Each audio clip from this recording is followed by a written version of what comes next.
Good afternoon, everybody. Lovely to see so many people here. For anybody that doesn't know me, my name's Alan Shirley. I was a GP in the city for 30 years. And I was involved in teaching and training, so it's lovely to see loads of people who I've had some small part in their training in the room. So my main job now is as GP Director for the South Yorkshire Primary Care Workforce and Training Hub. It's fabulous to have a slot here to tell you about some of the things we've got on offer to try and help you. First of all, rather than just give you a list of things, I was just going to do something to set a little bit of context. Let's get it the right way. So, several years ago, we started to think about, could we have a metaphor to think about the development of the primary care workforce? And we thought of gardening. And we thought about, one of the things we talk about is growing our own, yeah? Can we develop our own workforce in practices, in networks, and across the city as well? And, can we help receptionists become HCAs? Can we help nurses become advanced practitioners? Can we grow the leadership within the practice and within the network? So this was, when we then thought about that in the context of the developing, at the time, this was 5 or 6 years ago, the network contract. I'll talk about that a little bit more, but thinking about that metaphor of growing our own, it's not always exactly what we do, is it? Because, we're growing, if we think of our workforce as plants, we take seeds, we take seedlings, we grow and develop them. But actually, sometimes that's quite hard work, isn't it? So sometimes we take the shortcut, don't we? And there are some particularly valuable plants, aren't there, that practices like? Perhaps ANPs, do practices really like ANPs, ACPs? They're a very valuable and useful plant and in quite short supply. So perhaps rather than always grow our own, we've got some great advice on how to grow our own, we actually take the shortcut and we creep out in the middle of the night and we creep off to somebody else's garden or allotment, yeah? And we dig up that advanced nurse practitioner plant, yeah? And we pick them up, and under cover of darkness, we carry them back to our garden, yeah? And we plant them into the ground, yeah? We pat the soil around, make sure they're in.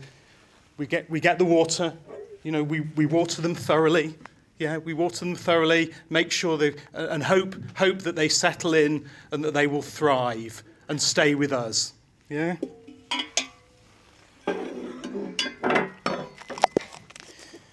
Well, there are a few smiles anyway, even if no actual laughs. You've got to try, wake you up, you've had a hard morning. And if we remember 5 or 6 years ago, we had a new head gardener who said, really, if you want any money to develop your garden, the only way you're going to get that money is if you work together with other people. Yeah, if you come together, not just work on your own, but come together with your neighbouring allotments and form groups of allotments to work together. And that's what happened, wasn't it?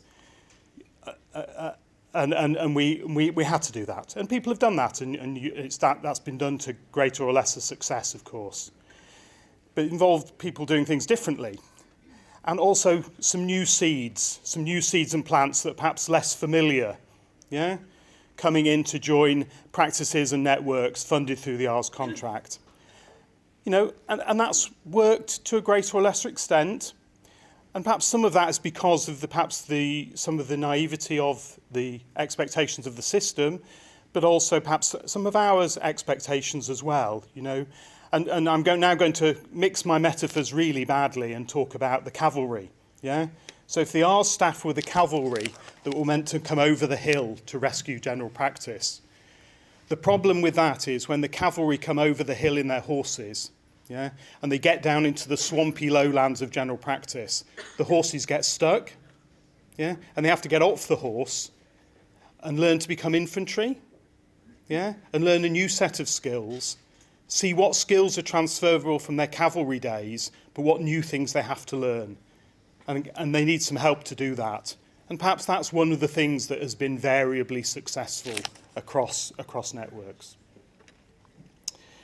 And, time's gone on, and I've moved the slides in the wrong direction, so I'm going to skip those, actually.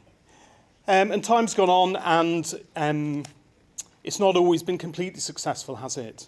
It's not always been happy when you put groups of allotments together, and not everyone's got on. and some people have left and moved and been chucked out, and a bit of rejigging's gone on in Sheffield and elsewhere.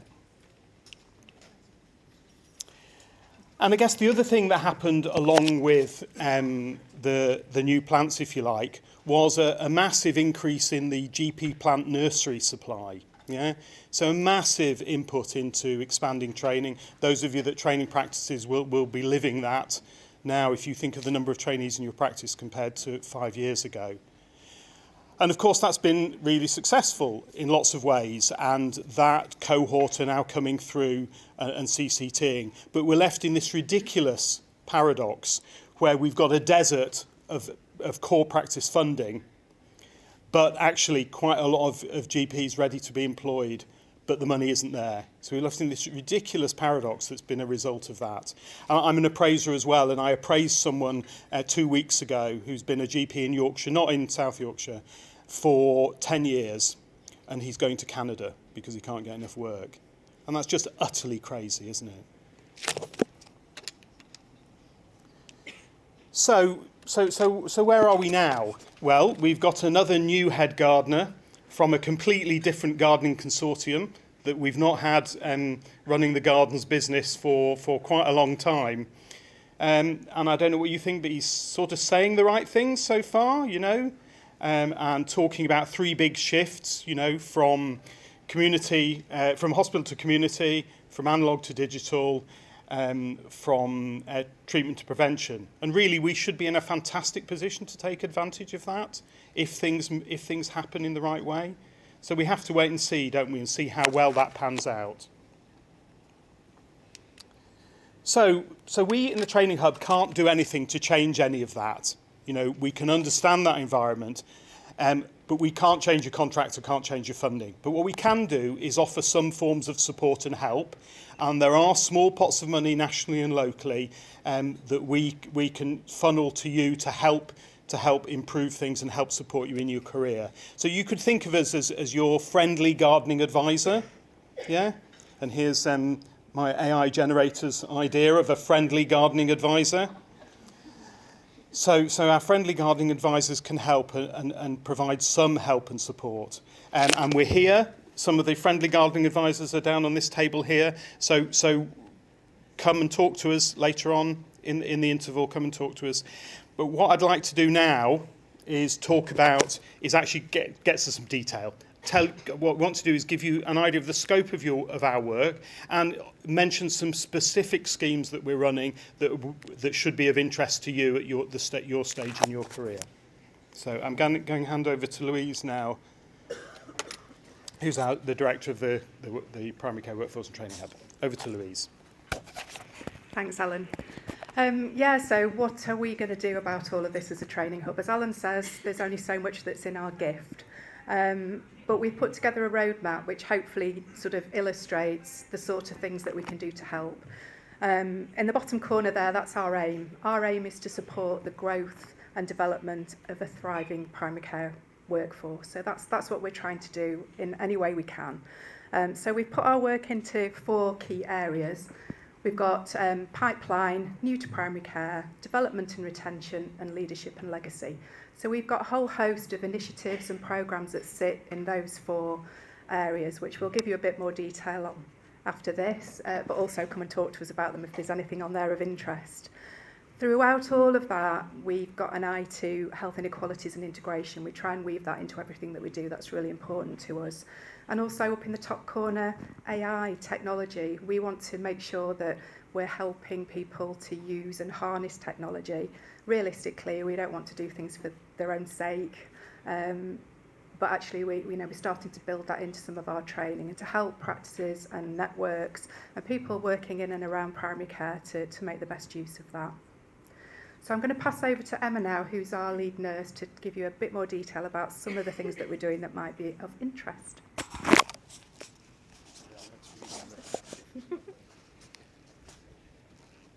Hello everybody, my name's Emma and I'm the lead nurse at the Training Hub. And I just want to highlight a couple of things for the nurses. So we have a fully funded CPD programme for nurses and AHPs as well. And this includes a whole raft of different things, online and face-to-face. So things from updates to diplomas, and all things chronic disease, but also things like anticoagulation training, infection control. We've recently bought the cervical screening programme in-house, and we deliver that as a training hub now. So there's all sorts of different things that you can access, and you simply go onto the training hub website and click on the relevant links to book onto those and access those. Next slide, please. Sitting. ACP training and non-medical prescribing. These are very popular things that we provide as well. And the applications for these are now open for both cohorts for September and January 2026.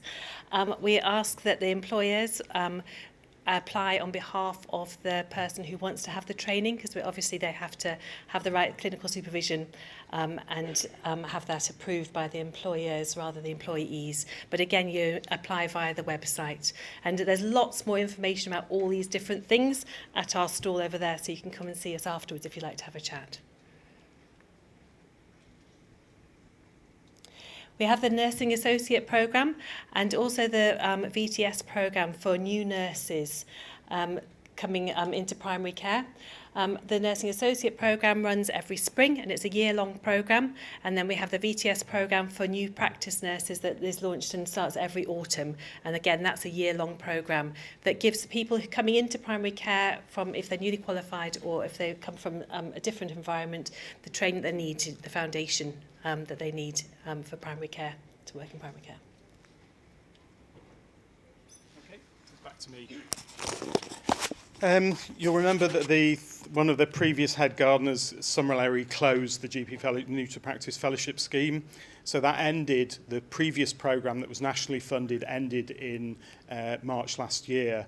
We've been able to secure some funding locally to restart a similar programme but slightly different, still open to all newly qualified GPs who've got a substantive post in a practice or indeed funded by ours. I'm really keen for the people that are funded by ours to join the programme, because I think they're the people that are going to actually need it even more, especially if they're working spread across more than one practice. The funding is slightly different to the previous funding in that it's not based on actual salary, it's a flat rate, and also it's paid directly to the GP rather than via the practice. Practices were complaining about the management of that, so we've tried to make it simpler for everybody. We've got funding for that up until the programme will be broadly similar to the existing programme, mixture of education, peer support, debrief, and extra opportunities. So we're really keen for people to continue to sign up for that, particularly if they're funded via ours. We've got the money till March, and we're hopeful of getting it beyond that, but it's, as I say, it's now locally funded, so there's a greater challenge to get that. And the second thing we wanted to talk about is thinking about retention. So we set up this programme we've called Survive and Thrive. This was based on a questionnaire I sent out around a couple of years ago, which I called, apart from making the job less crap, what would help you survive and thrive? So acknowledging that there are some things outside of our control. So this is what you collectively said. We had about 200 responses from South Yorkshire, which is a pretty good number, I think. So the take-up of some of these has not been as great as we would have expected from the survey. So we've still got money to continue to run this, and we're really keen for people to sign up for it. So there's a number of strands running through it. The first one's GP Together, which is group support, supervision, debrief type groups facilitated by one of your peers who's been trained to do it. We've now got 5 of these up and running. But we've got space for more. Initially, we were looking at these being a mixture of people working across city or even across South Yorkshire. That's not worked so well. So we've now got people that want to do it at a PCN sort of level. So if you are a network and you'd like to think about doing that at network level, do come and talk to us. That's the only one of these that is uni-professional for GPs. Everything else is available for any clinical professional. So we've got a humanities group, which actually Emma has told me she goes to, which is using medical humanities to do a similar thing of thinking about work and peer support. That's online. we're setting up we've been trying to set up a balancing group ever since we got the money for this, and we're finally getting to the position of probably enough people. But if you would like to do that, there's still maybe spaces for that. Then we've got a series of sort of smaller and more intermittent offers, if you like. So there's an Introduction to Leadership 6-week course online, which is trying to help people who are perhaps thinking, is leadership a thing for me, rather than a more in-depth programme. So we've run 2 of those and another one running. There's an extension of the mentoring offers, which is actually available to you as GPs in Sheffield already from the LMC, but that wasn't available in the rest of South Yorkshire. So we've expanded that to South Yorkshire, and we've also made it available to other clinical professionals. So that's 6 sessions of mentoring with GPS. Then we've run a series of one-off days looking at the needs of the groups of people that we've talked to. So that's include a return to work day for people coming back from maternity leave or illness, an imposter syndrome workshop, and a tiny habits workshop. So those are one-off workshops that anybody is welcome to attend.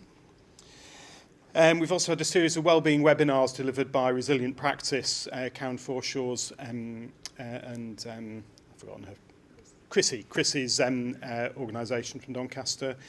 And we're just looking into using some of this funding. As you know, you probably know, the funding for new partners, that payment for that was withdrawn again, I can't remember, 18 months, 2 years ago. So we're looking at, could we run something for people new to partnership locally that would provide some of the content that people were accessing through some of the commercial companies with that money, but also create a sort of peer support and community of practice. We've been working with the LMCs locally on that, so we're hoping that we'll be able to launch that fairly soon. So again, if that's something you're interested in, let us know. All this stuff is on the website. You can go and pick and express your interest in it. So I would say look at the website. There's a lot of stuff on there. And the last thing I want to talk about is a new thing called Enhance, the Enhancing Generalism programme. This was a programme that started with heavy support centrally from Chris Whitty to look at training doctors in training in generalism, not in general practice, in generalism. It's now expanded to be an offer to really anybody working in health and social care, so very broad.